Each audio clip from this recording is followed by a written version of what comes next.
warahmatullahi wabarakatuh. Perkenalkan, nama saya Mubashiratul Ulyani. Di sini saya akan melakukan uji kualitas air secara fisik.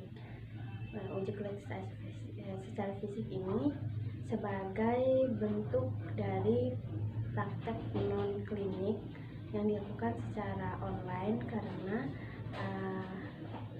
pandemi COVID-19 ya.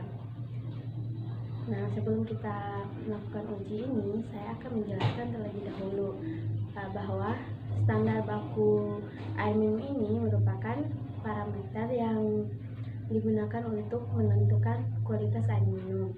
Dengan standar tersebut dapat diketahui kualitas air minum yang layak dan tidak dapat untuk diminum. Untuk standar kualitas air minum ini harus memenuhi kualitas air secara fisik, biologis sama kimia. Nah, di sini itu saya melakukan uji kualitas air secara fisik. Yang pertama yang harus kita lakukan yaitu uji kekeruhan. Di sini saya punya sampel air minum yang saya beli di warung. Ini sebagai sampelnya.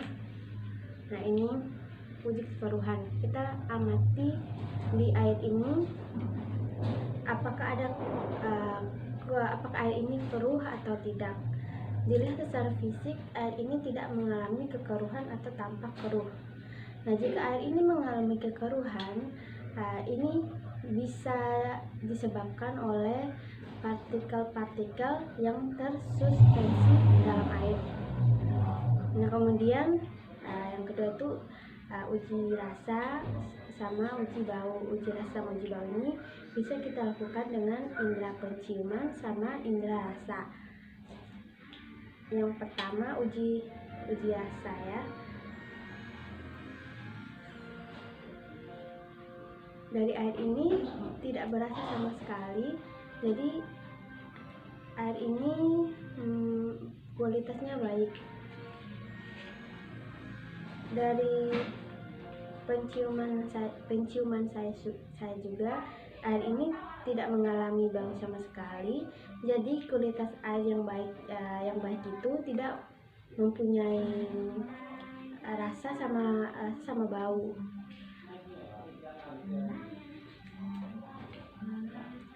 Untuk air yang mempunyai rasa sama bau itu dia bisa disebabkan oleh mikroorganisme dalam air. Nah, senyawa yang terdapat dalam air ini akan menyebabkan air ini tidak layak untuk dikonsumsi. Nah, untuk uji rasa sama bau ini, kalau bau itu bisa disebabkan oleh mikroorganisme. Misalnya tuh kayak bau kaporit gitu kan. Misalnya kan uji air yang ada di kolam renang atau air pemandian, biasanya untuk membunuh mikroorganisme kan pakai kaporit. Kemudian uji jumlah padatan yang terapung. Dilihat dari sekilas, di air ini tidak ada sama sekali partikel atau padatan yang terapung kalau dilihat secara fisik.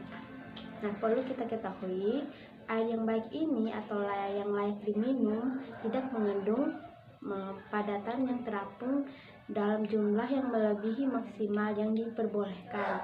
Nah, untuk maksimal padatan yang diperbolehkan itu 1000 mg per liter. Kemudian untuk suhu yang normal, karena di sini saya tidak mempunyai alat ukurnya, jadi saya cuma menyebutkan bahwa air yang baik itu mempunyai temperatur yang normal. Nah, kurang lebih dari 3 derajat dari suhu kamar. Nah, suhu kamar itu 27 derajat Celcius. Nah, sumber air yang melebihi batas normal menunjukkan indikasi terdapatnya bahan kimia yang terlarut dalam jumlah yang cukup besar atau sedang terjadi proses dekomposisi bahan organik atau mikroorganisme. Kemudian uji warna. Nah, dari uji warna ini kita melihat secara fisik di air ini tidak berwarna sama sekali. Ini warnanya jernih ya. Untuk warna pada air ini bisa disebabkan oleh macam-macam bahan kimia atau organik. Nah, air yang layak dikonsumsi itu harus jernih dan tidak berwarna. Dan kalau dilihat dari air ini, airnya jernih, dia tidak berwarna sama sekali. Terus ada beberapa